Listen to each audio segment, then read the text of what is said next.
del programa de espacios confinados. Daniel Plaza nos va a hacer como refuerzo frente a qué es o dentro de nuestras actividades que se puede llegar a catalogar como un espacio confinado. Y seguido de esto vamos a tener la divulgación de unas lecciones aprendidas que nos comparte nuestro cliente, claro. Van a ser los dos temas con los que arrancamos esta semana. Entonces, adelante, Daniel, buenos días. Hola, buenos días para todos. Ya regálenme en un momentico, ya les comparto pantalla para iniciar.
Listo. Bien, ¿me confirman si ven mi pantalla, por favor?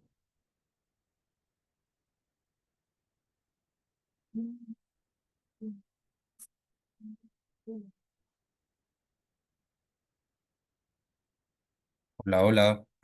Sí, señor, sí se ve. Bien, gracias. Pues bueno, el día de hoy esta charla, buenos días, esta charla está enfocada no solamente para nuestro personal operativo que está en campo todos los días desarrollando y haciendo las diferentes actividades que salen en nuestra operación, sino para aquellas personas que también se encuentran en el área administrativa con el fin de que entiendan o comprendan también qué otras actividades se realizan en campo y a qué están expuestos, pues, nuestros técnicos, nuestros auxiliares y demás personas que normalmente están en campo. ¿Listo? Nosotros en seguridad industrial llamamos a algo que se llama trabajos de alto riesgo, ¿sí? No sé si de pronto alguien me quiera dar un ejemplo de un trabajo de alto riesgo. ¿Qué entienden por trabajos de alto riesgo? Son los O, trabajos que están clasificados en riesgo 5, por ejemplo, eh, lo que, por ejemplo, en acerías, Valderríos, eh, trabajo en alturas, lo que es con electricidad. sí, energías peligrosas. ¿Qué otro?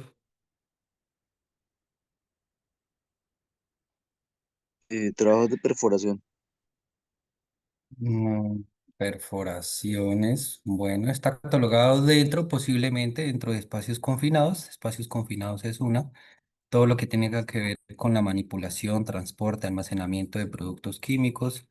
Todo lo que tenga que ver con energías peligrosas, con el izaje de cargas, trabajos en alturas, ¿cierto? No sé si se me escapa alguna, pero todos estos son considerados actividades de alto riesgo o trabajos de alto riesgo, pues porque una mínima consecuencia podría fácilmente desencadenar en la muerte de un trabajador, ¿sí? Nosotros en nuestra operación, ¿cuál creen ustedes que es nuestra actividad o nuestro peligro más, digámoslo así, que se presenta a diario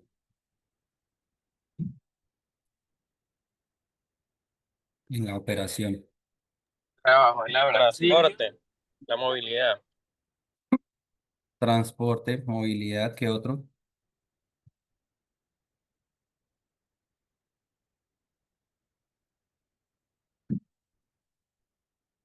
Entonces, recuerden que, digamos, uno de los peligros prioritarios que más normalmente se efectúan en la empresa con más posibilidad de que se materialice, pues es el trabajo en alturas, ¿sí? Teniendo en cuenta que este también es una actividad de alto riesgo, pero anexo a él y que de pronto muchos no lo sabemos, muchos no lo conocemos, está lo que nosotros conocemos como trabajos en espacios confinados. ¿Listo?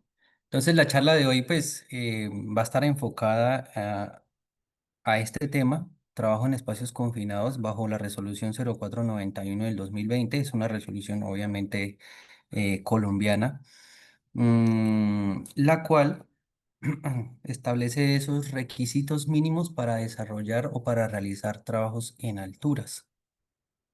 Esta está dividida, como bien lo ven allí, está dividida en dos títulos. Cada título se divide en capítulos y luego de cada capítulo se divide en artículos. La idea es que nosotros hoy veamos apenas los primeros artículos, así por encima, entendiendo las generalidades del trabajo en espacios confinados. ¿Sí? Eso es lo que vamos a ver el día de hoy. Entonces, la idea es que sí, todos sabemos que es trabajo en altura, sabemos la exposición, cómo, cuándo, por qué, haciendo qué. También conocemos medidas de prevención, que el uso de equipos de protección contra caídas, que los procedimientos, planes de rescate y demás. Pero entonces, ¿será que para espacios confinados aplica algo parecido, algo igual? No va a ser igual, pero sí va a ser algo muy parecido. ¿Listo? Entonces, empecemos por nuestra resolución 0491. Esta establece, o el objeto de ella, la misión, pues, de la resolución 0491 es establecer los requisitos mínimos para garantizar la seguridad y la salud de los trabajadores que desarrollan trabajos en espacios confinados. Establecer esos requisitos, ese requisito es algo que sí o sí yo tengo que cumplir. Y dice allí que son mínimos. O sea que yo tengo que cumplir al menos todo lo que dice la norma, esos requisitos mínimos que están a lo largo de, no sé, son 43 si no estoy mal, artículos. Entonces, tanto empleador, tanto trabajador, ARL y demás actores, pues laboralmente hablando, están obligados a cumplir esos requisitos mínimos para poder garantizar esa seguridad, para poder hacer esos trabajos en espacios confinados. El resto no lo podríamos hacer. ¿A quién le aplica? ¿Para quién va dirigida? Campo de aplicación. Entonces, esta resolución, muy parecida a la parte de alturas, aplica a todos los empleadores, ¿cierto? Todos los jefes, a todos los contratistas, subcontratistas, empresas, trabajadores, a las ARL, a los centros de formación y entrenamiento para espacios confinados y todas aquellas personas pues que de alguna u otra manera realicen actividades en estos lugares.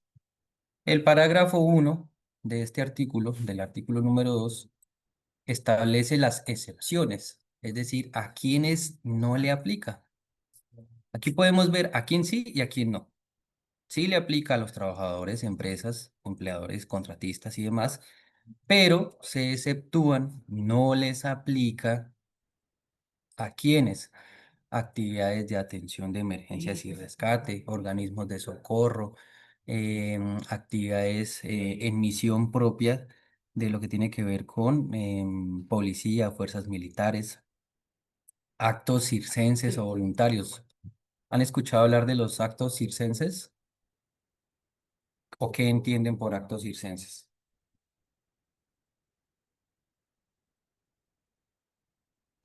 No, señor. Bien, los circos, los mismos circos, son todas estas actividades de entretenimiento tal vez. A eso nosotros o a eso pues la norma le está nombrando como actos circenses. Entonces, de pronto, algún truco en el cual la persona tenga que sumergirse o ingresar en algún lugar y todo esto está exceptuado de esta norma. Bien. Yes. ¿Y por qué pasa? ¿Por qué se exceptúan estas actividades em, de la resolución? ¿Quién me dice?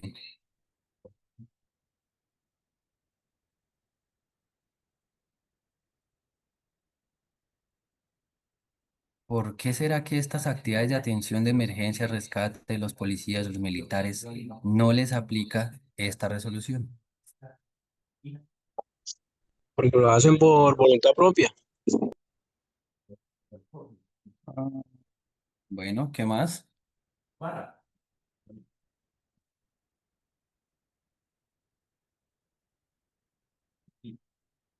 ¿Qué otra? ¿No? ¿Ni idea? Bueno, simple y sencillamente, a estas personas no les aplica el trabajo en espacios confinados o la norma, pues, como tal, porque ellos no podrían llegar a cumplir los requisitos mínimos que veíamos en el objeto. Es decir, los policías, los bomberos, Defensa Civil, Cruz Roja, el Ejército, no puede cumplir con el objeto de la norma. Y si nos vamos atrás, veíamos que el objeto es establecer esos requisitos mínimos. Ah, o sea que estos señores, Defensa Civil, Cruz Roja y demás, no pueden garantizar esos requisitos mínimos. Ejemplo, un requisito mínimo para la aplicación de la resolución, el uso del permiso de trabajo, ¿cierto?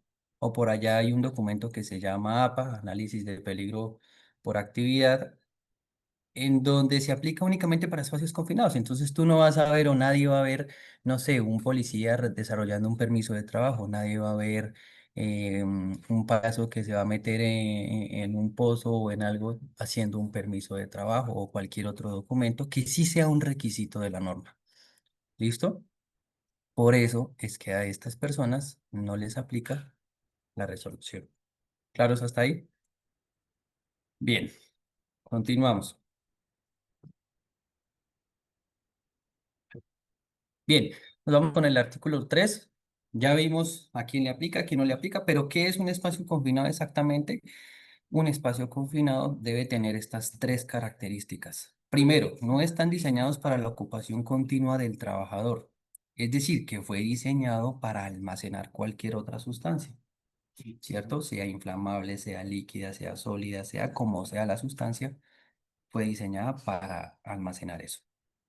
B. Tiene medios de entrada y salida restringidos en dimensión y en forma o limitados en cantidad. ¿Qué quiere decir? Que sus espacios de ingreso o de salida o son muy pequeños por donde apenas cabe el cuerpo de la persona o puede que sean muy grandes, ¿cierto? Y que son limitados, solo hay una entrada o la misma entrada y la misma salida. Buenos días. O tiene dos o tres salidas nada más. C son lo suficientemente grandes y configurados para que permitan que el cuerpo de un trabajador pueda ingresar. Pues aquí no hay nada que explicar. Pero entonces, ¿qué hay que tener en cuenta? Se clasifica como un espacio confinado cuando se cumplen las tres características que estamos viendo. Bien. Luego de esto, el artículo 3 nos clasifica los espacios confinados. Los clasifica de esta manera, están los espacios confinados tipo 1 que son abiertos, abiertos por su parte superior y una profundidad que dificulta su ventilación natural, como pozos, depósitos abiertos o zanjas. Esas zanjas de máximo 1,2 metros o de 1,20. ¿Listo? De ahí en adelante todo eso sería un espacio confinado. Menores a 1,20 no sería considerado un espacio confinado. ¿Por qué creen que esa zanja, si ustedes dicen, pero si está abierta por la parte de arriba, si no se ve tan insegura, por decirlo de alguna manera? ¿O por qué los pozos? ¿Quién me dice por qué será considerado un espacio confinado?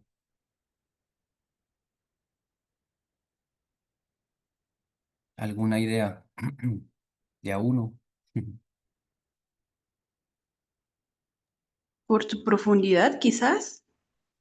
Sí, ¿qué pasa con la profundidad?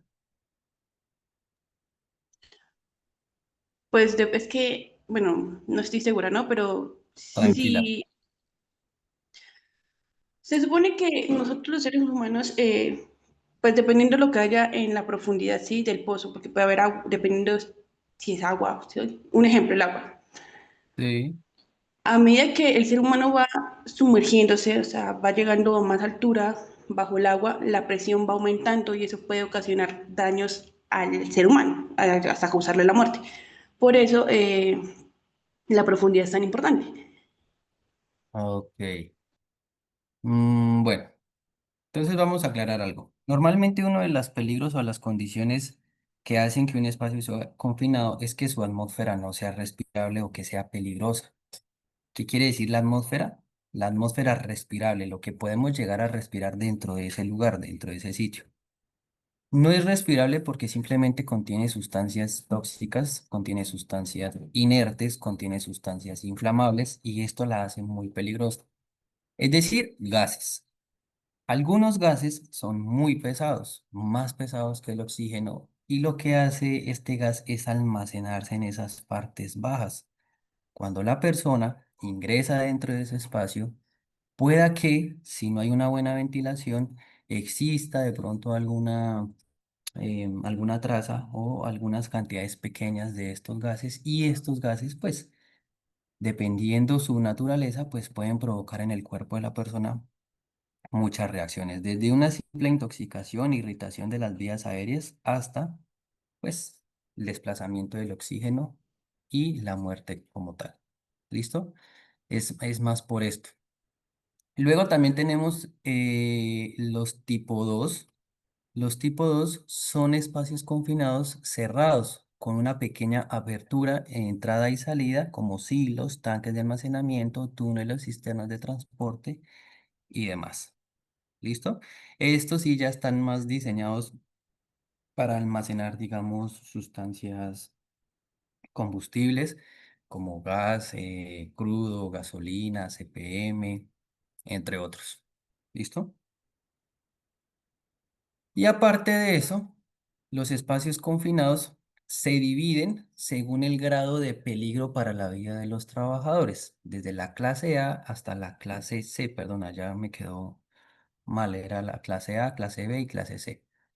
Cuando la clase A es la más peligrosa, sí, bien lo dice allí, son aquellos donde existe un inminente peligro para la vida, generalmente riesgos atmosféricos, gases inflamables, tóxicos o deficiencia o enriquecimiento de oxígeno. Si hay poco oxígeno es peligroso, si hay mucho oxígeno, si hay un enriquecimiento de la atmósfera por oxígeno, también es peligroso. La clase B se clasifican como espacios confinados. Clase B aquellos cuyo contenido de oxígeno, gases inflamables y o tóxicos y su carga térmica están dentro de los límites permisibles. Además, si el riesgo de derrumbe de existir fue controlado o eliminado. Este riesgo de derrumbe normalmente es cuando se hacen excavaciones, zanjas y demás, y de pronto hay riesgo de que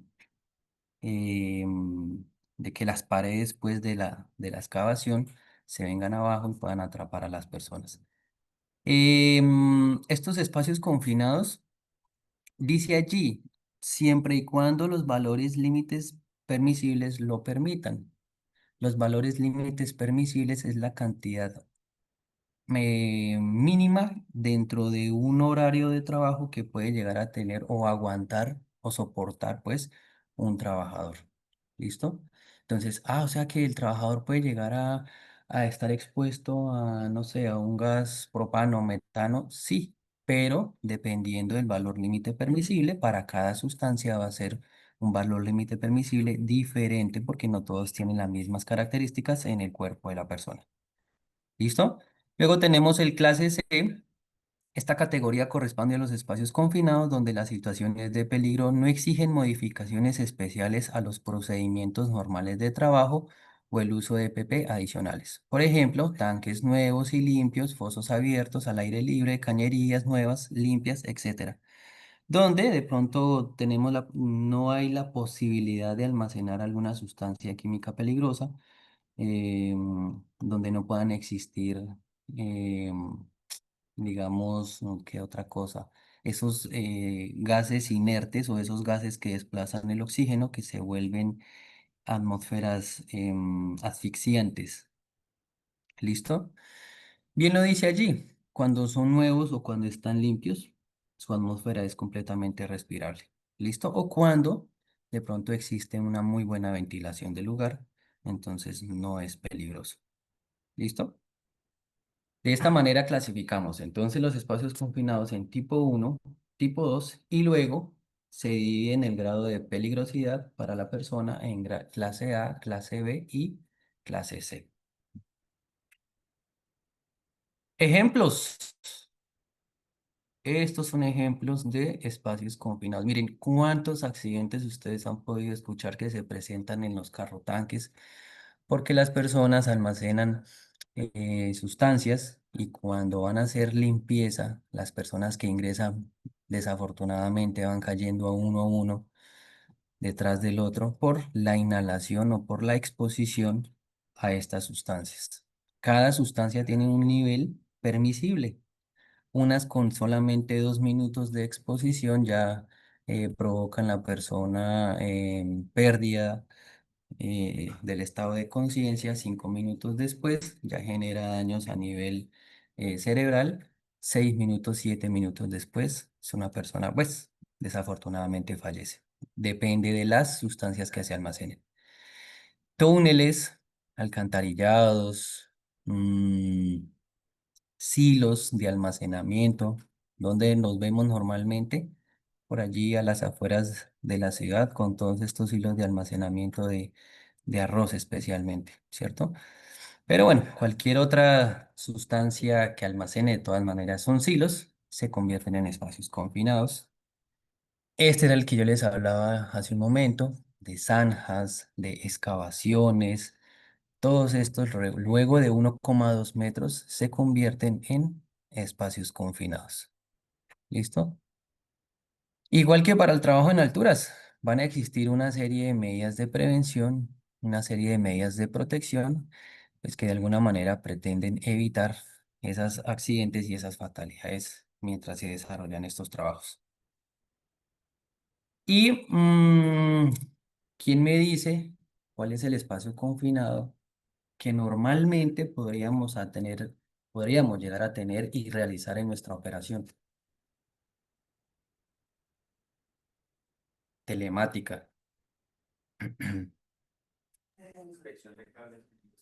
Excavaciones, por acá me dicen que excavaciones y la inspección de, ¿qué? Inspección de cables en ducterías. Sí, muy bien. Cuando se hace el tendido de cableado de fibra óptica o cuando se hace la revisión, la inspección, como bien lo dicen, pues el personal podría llegar a estar expuesto a espacios confinados. Primero ¿quién me da una de las características del espacio confinado que habíamos dicho? Recuerde que son tres. Entonces, ¿cuáles eran? Reducidos para ingreso y salida de las personas. Ujú. Los espacios son reducidos, limitados. ¿Qué otra? Más de una profundidad más de 1,2 metros, dice acá un compañero. Sí, también, muy bien. ¿Qué otra característica para espacio confinado? Poca ventilación. Exacto. Y la más importante de todas, bueno, todas son importantes, pero faltó esta, que fueron diseñados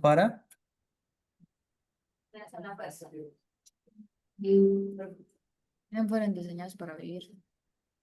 ¿para qué?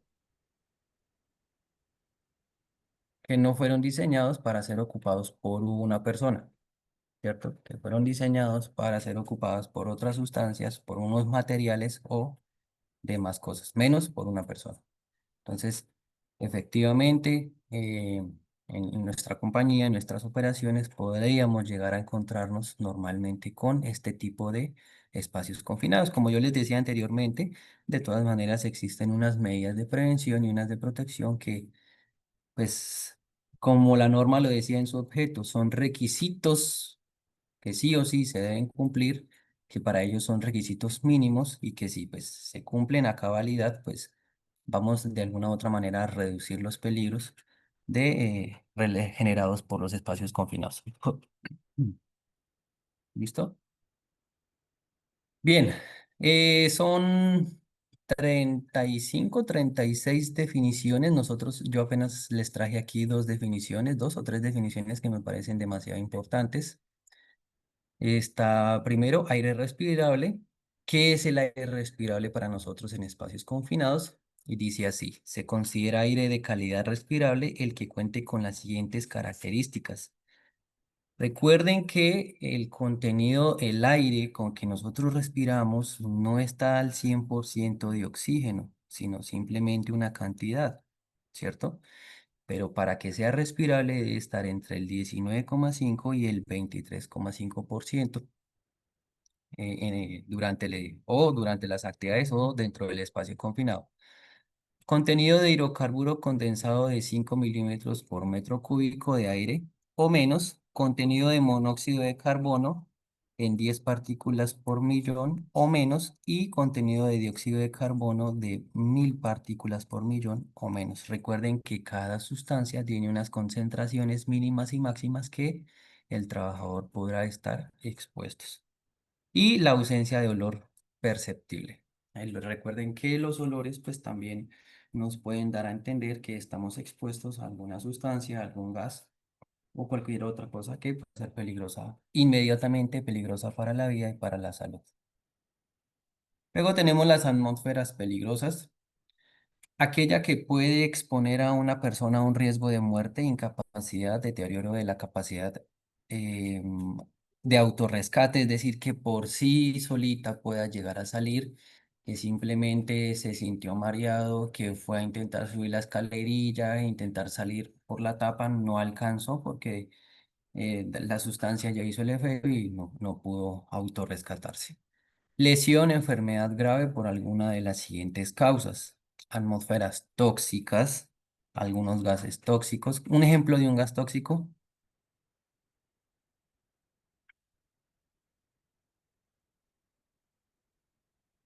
no, ni idea. ¿Han escuchado hablar del monóxido de carbono? Bueno, el monóxido de carbono es una sustancia tóxica. Normalmente se genera porque no es congruente completamente. Entonces, esas trazas que quedan en el aire son respirables, se almacenan en el cuerpo e intoxican. Normalmente le llaman la muerte, muerte silenciosa, porque simplemente usted empieza a respirar, minuto después ya empieza a sentir que le da un mareo, que empieza a sentir debilidad en su cuerpo. 2 minutos, 3 minutos después, la persona puede quedar allí. Están las atmósferas explosivas, pues que contiene trazas porque allí se almacenó algún gas como el metano, el propano, o se almacenó alguna sustancia como ACPM, gasolina, y hace que la atmósfera sea explosiva. Que al contacto con una chispa o una fuente generadora de calor, pues genere una explosión o un incendio.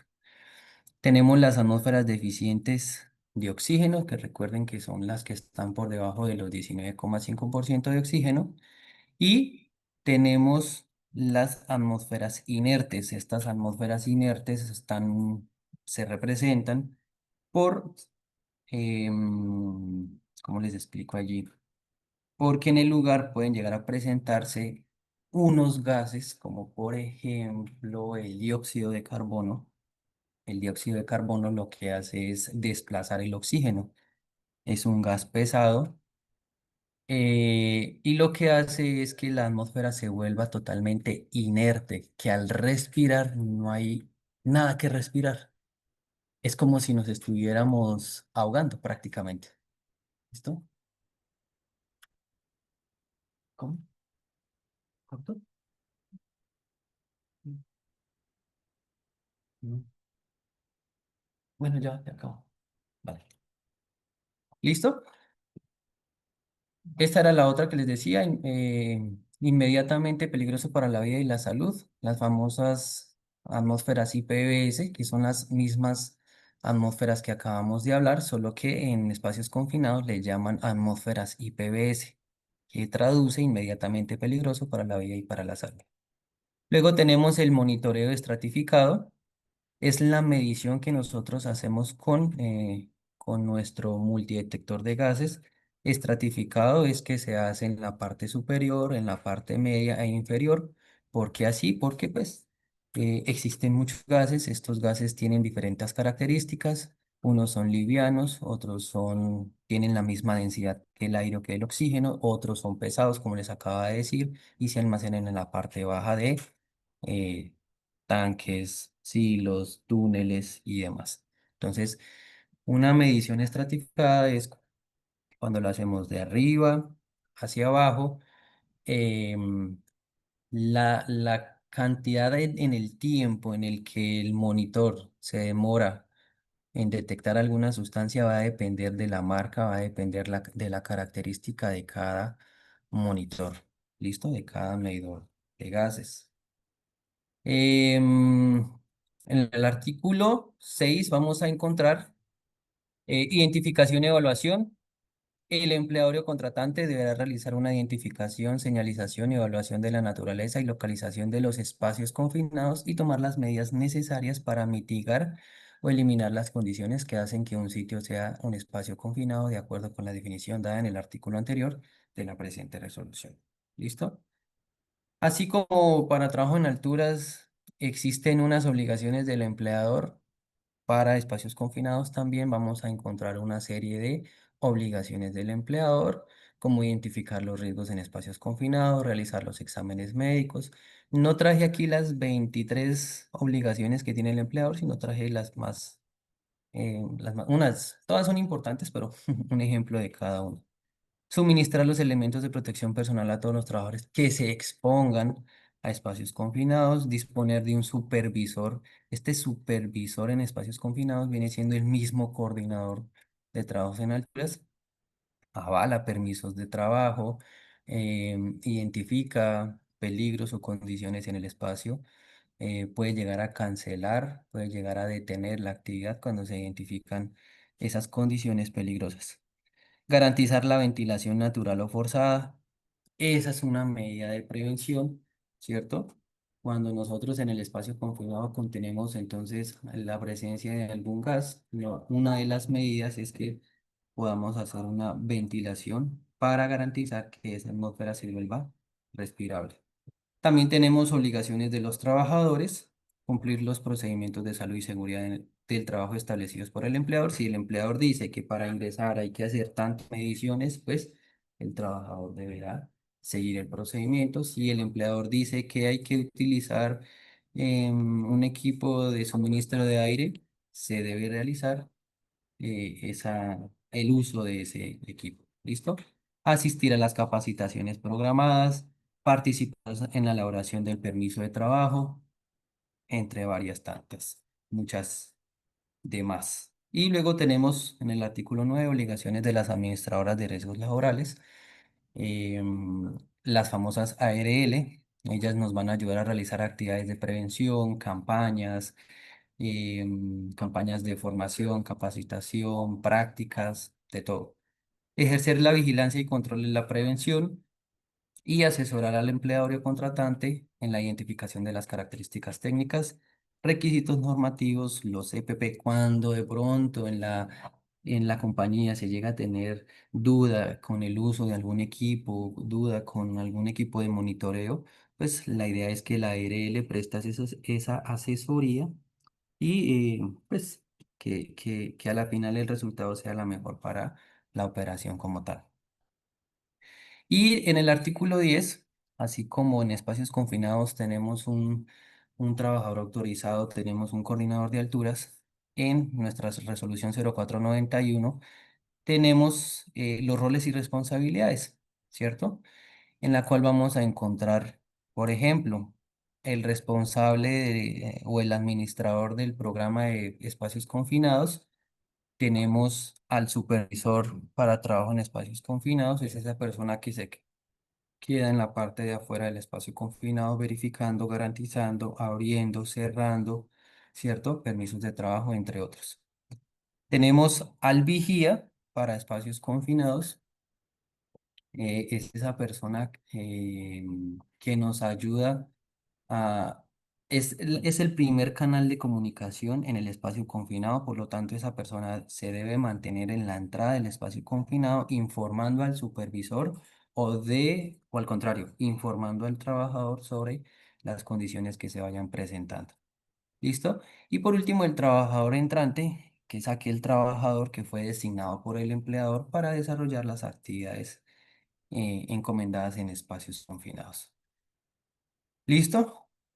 En nuestra compañía, bueno, en esta imagen ustedes van a poder verificar, identificar los diferentes gases que podemos llegar a encontrar en un espacio confinado, ¿cierto? Hidrógeno, metano, amoníaco, ácido cianhídrico, acetileno, monóxido de carbono, nitrógeno, entre otros. Los azules que se encuentran en la parte alta, pues son gases muy livianos, más livianos que el aire, por eso siempre van a tender a irse hacia arriba. Están los gases que con un peso similar al del aire y normalmente que respiramos, por eso lo vamos a encontrar en la parte media. Y luego tenemos los gases pesados que se van a almacenar en la parte más baja del tanque o del lugar o del espacio confinado. Un ejemplo de este y al que normalmente nosotros en nuestra operación podríamos estar expuestos es el famoso CO2, dióxido de carbono, un gas incoloro e inodoro, es decir, no tiene color, no tiene olor, ¿cierto? Es asfixiante en espacios confinados porque recuerden que desplaza el oxígeno 5 veces más pesado que el aire y las exposiciones al 7% de CO2 pueden causar la muerte en solo 5 minutos. Claro, porque no tenemos oxígeno para respirar y pues por más que tengamos capacidad pulmonar, el gas va a ingresar y va a desplazar el oxígeno y pues obviamente puede causar la muerte inmediata del trabajador. ¿Listo?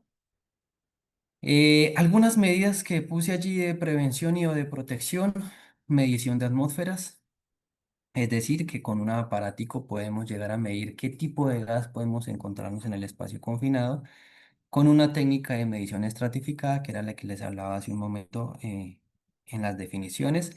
Tenemos la ventilación de espacios confinados, dependiendo del tipo de gas, dependiendo del tipo de espacio confinado, existen ventilaciones positivas a presión positiva y a presión negativa, que más que ventilación se vuelve en extracción o enriquecimiento de aire o de oxígeno. Y tenemos equipos de suministro de aire respirable, los SCBA, son equipos autónomos con unos tanques en fibra de vidrio, los cuales contienen aire respirable en las características que habíamos dicho, más o menos entre 19 al 23.5, 23% de oxígeno. ¿Listo? Y bien, esa era mi pequeña charlita del día de hoy. Espero pues les haya agradado. Espero de pronto hayan entendido, comprendido un poquito más sobre los espacios confinados. ¿Listo? ¿Preguntas, dudas, aclaraciones, inquietudes?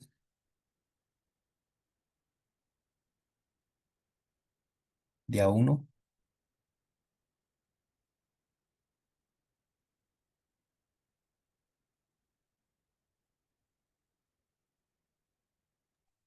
Bueno, ¿No? parece que todo estuvo muy claro.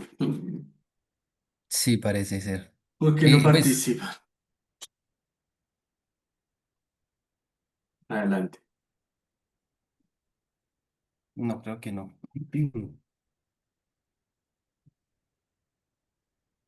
Bueno, entonces ya con la primera parte que era espacios confinados vamos cerrando. Voy a compartir aquí pantalla para continuar con nuestro siguiente tema. ¿Puedes dejar de compartir, por favor? Sí, señor. Y es Ah, unas lecciones aprendidas que nos comparte en nuestro cliente Claro.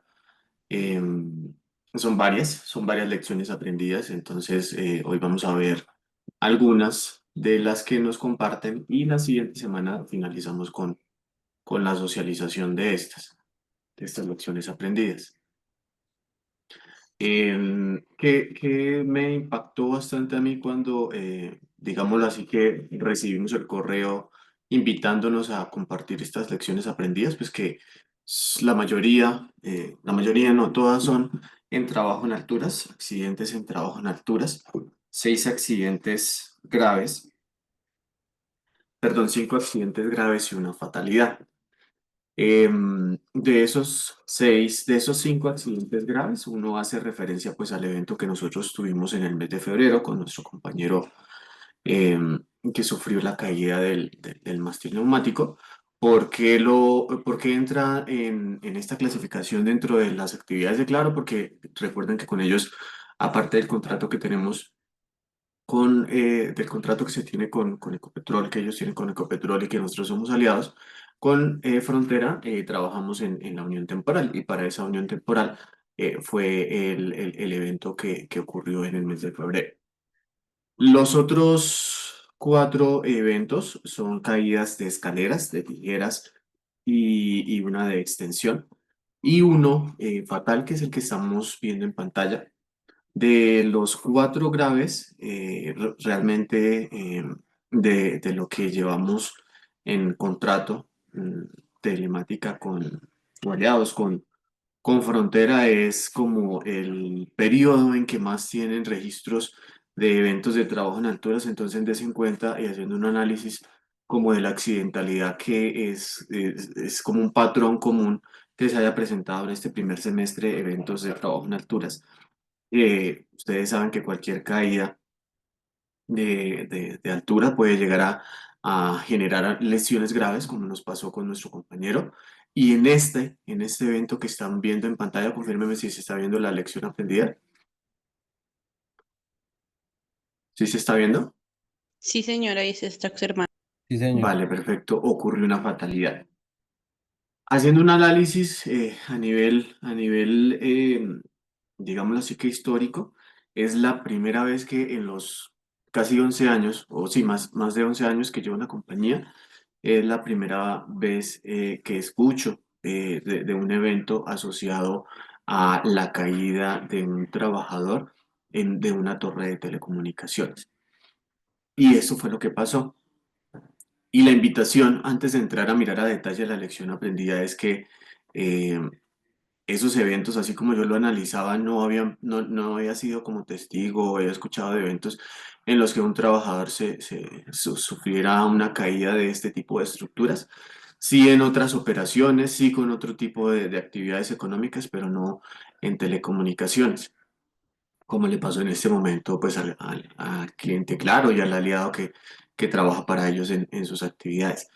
Y lo más, digámoslo así, impactante de esta lección aprendida es que se llevó a cabo o se presentó este hecho porque la persona se desconecta de su línea, de su eslinga, que es la herramienta principal, digámoslo así, que para hacer trabajos en alturas. Entonces quiero que hagan un análisis, las personitas, sobre todo de la operación. Igual vamos a estar compartiéndolas nuevamente en 8 días porque el equipo de Bogotá y el equipo de Yopal no están presentes, entonces vamos a retomar esta lección aprendida y estas lecciones aprendidas la siguiente semana, como para que tengamos mayor participación de nuestro equipo en campo, que ellos vean que los accidentes de trabajo en alturas son reales y tienen consecuencias desastrosas en las personas. Y eso es lo que pasó con esta personita en la ejecución de sus actividades y pues que hoy lamentamos no está con nosotros. Entonces les voy a contar, aquí estamos viendo el registro fotográfico, acá es impactante la imagen que se ve en la segunda imagen, digámoslo así, que ahí se ve donde la persona cae, ¿sí? ¿Y cómo ocurrió el evento? Dice que durante los trabajos de modernización de una torre de telecomunicaciones ubicados en el sector La Mesa, jurisdicción de San Pablo de Borbur, el trabajador se encuentra en la canastilla de la torre de comunicaciones tomando un registro fotográfico de los equipos. Presuntamente sale de la plataforma de trabajo sin estar sujeto a su punto de anclaje. Se encuentra eslinga en Y con absorbedor adherida a la estructura de la canastilla, lo que ocasiona la caída del libre del trabajador y posterior impacto con una placa de cemento de la torre de comunicaciones benzina, ocasionando la muerte del trabajador. Este primer análisis que yo hago es que la persona muy seguramente pensó y tomó esa decisión de decir no me voy a tardar mucho y voy a hacer eso rápido y voy a tomar el registro fotográfico rápidamente. Por eso se desconectó de la slinga en y desafortunadamente pues sufre la caída. Aquí vemos en la segunda imagen, pues la slinga que está sola, está suelta, digámoslo así, de la persona y aparte de eso está conectada a las barandas o al descansadero, las barandas del descansadero de la torre de telecomunicaciones. Dice la lección aprendida que ¿qué aprendimos? Es primordial identificar los riesgos reales de la tarea, pues se requería salir del resguardo estructural para capturar las imágenes de los equipos. Eso es algo que estamos haciendo todos los días nosotros en nuestra operación. Tomar registro fotográfico de los equipos, mirar conectores, mirar estado de los radioenlaces. Entonces, des en cuenta que en una tarea cotidiana para los equipos o para las empresas que hacen estas actividades, sufren este evento fatal. Es importante reportar los actos y condiciones inseguras que encontramos en los lugares donde trabajamos. Es importante identificar aquellos incidentes que no generan daños, que sirven como advertencias y llamados de atención para evitar que se provoque un accidente real. Acá lo que nos están diciendo es que los incidentes siempre van a conducir a que se presente un accidente y a que pues tenga consecuencias reales. Por eso es importante hacer el reporte de los incidentes, de los actos y las condiciones inseguras. Hablando de condición insegura, de acto inseguro, es el que realiza la persona cuando se desconecta de su eslinga y procede a tomar ese registro fotográfico. Es necesario validar los puntos de anclaje que permitan ser efectivos para trabajar de manera segura, pues el trabajador contado con la eslinga en Y con absorbedor de caída, el punto de anclaje utilizado, canastilla con diseño que no se ajusta al diseño estándar más bajo, tubular. Su diseño no garantiza la efectividad. Acá lo que nos están diciendo es que estas barandas no están diseñadas como puntos de anclaje y no cuentan con la resistencia mínima para soportar un descolgamiento de una persona un descolgamiento de una persona pues que definitivamente no son los puntos autorizados para que una persona se ancle en las estructuras verticales. Adicional a que nos están diciendo acá, pues solo registro fotográfico nos damos cuenta también que la slinga estaba en condiciones subestándar, o sea, en malas condiciones, muy seguramente haciendo también un análisis como más profundo del evento, si un colaborador se ancla a un punto de anclaje para la redundancia, pero sus equipos o su conector de anclaje, que en este caso es la slinga, se encuentra en malas condiciones y hay un descolgamiento, muy seguramente este equipo también puede llegar a fallar. Entonces, no solo esas condiciones iniciales que vemos producto del evento, sino que también condiciones adicionales que las personas no reportan, que las personas no tienen en cuenta durante su actividad, que las personas no le prestan atención y pues hoy esa persona no está con una familia, con su familia. ¿Por qué y cuáles son las principales causas? Poca interiorización de las prácticas seguras por parte del personal técnico. Aquí un análisis a detalle también donde esos procedimientos, eso que nosotros hacemos allá en oficina o que nos sentamos a hacer con nuestro equipo de trabajo, ¿para qué son?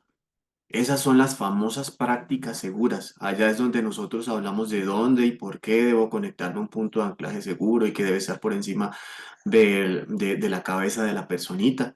¿Sí? Es para eso que se realizan esos procedimientos, para que la persona al ejecutar la actividad sepa cómo hacer la tarea de una manera segura. No uso de equipo de protección contra caídas de forma permanente para realizar trabajos en alturas. El desconectarse de su eslinga Ya acá nos están diciendo es el no uso del equipo de protección personal. Es una decisión que toma la persona. Omisión del anclaje adecuado al anillo dorsal de su eslinga con absorbedor de caída y exceso de confianza del trabajador en la estabilidad de la canastilla. Yo no le omito la palabra posible porque definitivamente cuando alguien toma ese tipo de decisiones es porque no está aplicando lo que nosotros todo el tiempo estamos hablando y es el autocuidado. Recuerde, no hay tarea tan urgente como para olvidar que la vida es lo primero. La vida, tu vida es el mejor motivo para trabajar con seguridad. Mi energía es mi familia y por ellos yo me cuido. Con este mensaje, por hoy dejamos hasta acá las lecciones aprendidas y la próxima semana vamos a continuar socializando. Me parece muy importante el que las miremos a detalle. Ya nuestro coordinador, nuestro responsable del programa de protección contra caída nos hará la divulgación de esas lecciones aprendidas, pero acá lo que quiero es hacer un llamado a todos nuestra operación, nuestros líderes y todas las personitas que estamos conectados para que no bajemos la guardia. Tuvimos un accidente grave y en seguridad y salud en el trabajo cuando hay ocurrencia de incidentes, accidentes leves, accidentes graves, si no se atacan esas causas, si no se para esa racha de accidentalidad, el siguiente evento que puede llegar a presentarse es una fatalidad. Y en la compañía no queremos que eso pase, por eso todo el tiempo estamos recordándoles, no bajemos la guardia, sigamos aplicando nuestras prácticas y nuestros estándares de trabajo seguro, aplicando nuestros controles que analizamos todos los días cuando vamos a hacer una actividad y cuando decimos y decidimos hacerla de manera segura. Es el mensajito que quería dejarles para hoy. Digámoslo así, que es una lección aprendida impactante, por lo menos a mí me generó un impacto bastante significativo, pero el divulgarles estas lecciones aprendidas es con el objetivo de que eso no nos pase a nosotros. Entonces, para las personitas que están conectadas, les agradecemos su atención. No sé si tengan algún comentario antes de dar cerrado la sesión. ¿Algún análisis también que de pronto queramos dejar a nuestros compañeros? Hola, muy buenos días. No, que siempre hay que dar un paso a la vez y no por afanes o por cotidianidad, pues dejar y omitir muchas cosas que no se deben.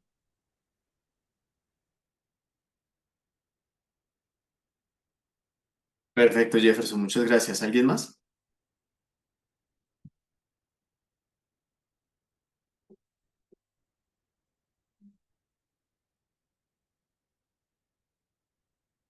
Bueno, parece que no tenemos más